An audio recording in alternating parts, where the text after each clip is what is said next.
Prostate gland basically एक sex organ है। अगर इसका साइज़ बढ़ जाए या इसमें कोई गठान बन जाए तो इसका इलाज दोस्तों फ़ौरन ज़रूरी है।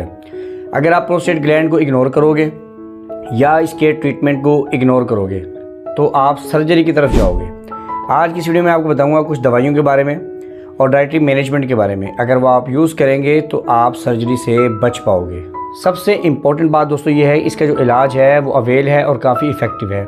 आपको 3-4 टेस्ट करवाने पड़ते हैं। उन टेस्ट करवाने के बाद अगर आपको कोई पथरी नहीं है, आपको जो यूरिन है वो जलकर नहीं आता, आपके पेशाब में कोई इन्फेक्शन नहीं है और मसाने में जो पेशाब है वो रुकता नहीं है, पेशाब खुल कर आता है, तो फिर जो है अगर ये सिम्टम्स हैं और ये कंडीशंस हैं तो फिर सर्जरी से अवॉइड किया जाता है। टेस्ट करवाने के बाद दोस्तों अगर आपके डॉक्टर को लगता है कि अर्ली स्टेज है अभी और आप सर्जरी से इस स्टेज पर बच सकते हैं और आपको इस पॉइंट पर कंट्रोल कर लिया जाएगा, तो आपको कुछ दवाइयाँ दी जाती हैं, कुछ डाइटरी मैनेजमेंट की जाती हैं ताकि आप सर्जरी से बच पाएँ और इन दवाइयों से आप ठीक हो सकें। 2-3 आपको पॉइंट्स बताऊँगा दोस्तों।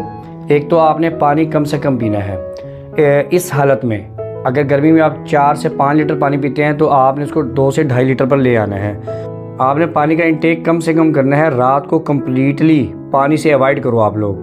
पेशाब बनाने वाली कोई भी दवाई, कोई भी सोर्स, बियर, कॉफ़ी, दिल की दवाई, बीपी की दवाई, इसको आप डॉक्टर से एडजस्ट करवाएं ताकि आपको शाम को पेशाब ना बने और आपकी नींद ना ख़राब हो। रात को बार बार आप पेशाब के लिए उठते हैं, पेशाब के लिए आपको भागना पड़ता है और आपको काफ़ी परेशानी होती है। इसलिए आप कोशिश ये करें कि रात को सोते वक्त पानी का इस्तेमाल बिल्कुल ना करो। दूसरा पॉइंट दोस्तों, आप कब्ज़ को ना होने दें। अगर आपको कब्ज़ हो जाती है तो आपको प्रोस्टेट में दिक्कत का सामना करना पड़ सकता है। अगर आप कब्ज़ पर कंट्रोल कर लेंगे, कब्ज़ नहीं होने देंगे, तो आपको पेशाब जो है वो खुल कर आएगा और आराम से आएगा।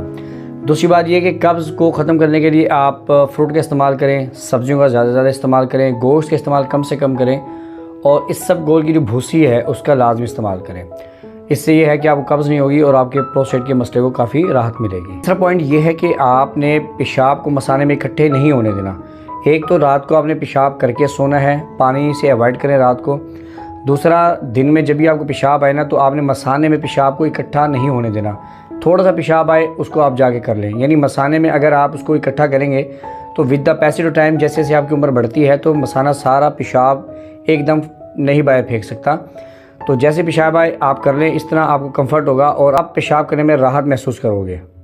अब मैं आपको बताऊंगा कि कौन सी दवाइयाँ प्रोस्टेट के मसले को हल करने के इस्तेमाल की जाती है। पहली है अल्फ़ा ब्लॉकर्स। ये क्या करते हैं, ये आपके जो प्रोस्टेट है उसकी नसों को लूज़ करके पेशाब का रास्ता खोलती हैं। दूसरे हैं हमारे पास इनहिबिटर्स, जो बेसिकली प्रोस्टेट के साइज़ को कम करते हैं, जिसमें हमारे पास जूटास्ट्राइड्स जो कि मेन दवाई है। एक हमारे पास PDE5 इनहिबिटर्स हैं जो कि बेसिकली प्रोस्टेट के अंदर जो बढ़ावट है इसको कंट्रोल करती हैं, जिसमें हमारे पास टडालाफिल है, वो मेन दवाई है। इसके अलावा कुछ हर्बल दवाइयाँ हैं। तो बेसिकली इन दवाइयों के कॉम्बिनेशन से नॉर्मली हम इस तरह से सेट कर सकते हैं कि आपका प्रोस्टेट है 3 से 4 महीने में कुछ साइज़ में कम हो जाता है, आपका जो प्रोस्टेट का जो रास्ता है वो खुल जाता है और आपको जो है पेशाब सही से आता है और जो आपका पेशाब है वो जलकर नहीं आता। अगर आपको अर्ली सिम्टम्स हैं तो आपको डॉक्टर के पास फ़ौरन जाना चाहिए। तो कुछ थेरेपी, एक्सरसाइज, दवाइयों से आपको वो कंट्रोल करवा देंगे।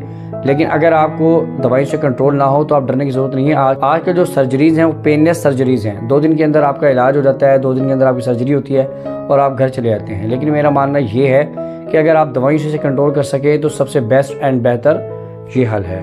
तो ये कुछ पॉइंट्स आपको मैंने बताए हैं। उम्मीद करता हूँ कि आप इस पर अमल करेंगे और अगर आपको कोई प्रॉब्लम है तो जल्द अज जल्द अपने करीबी डॉक्टर को दिखाइए। वीडियो अच्छी लगी है तो लाइक शेयर ज़रूर कीजिएगा। मिलते हैं नेक्स्ट वीडियो में। अल्लाह हाफ़िज़।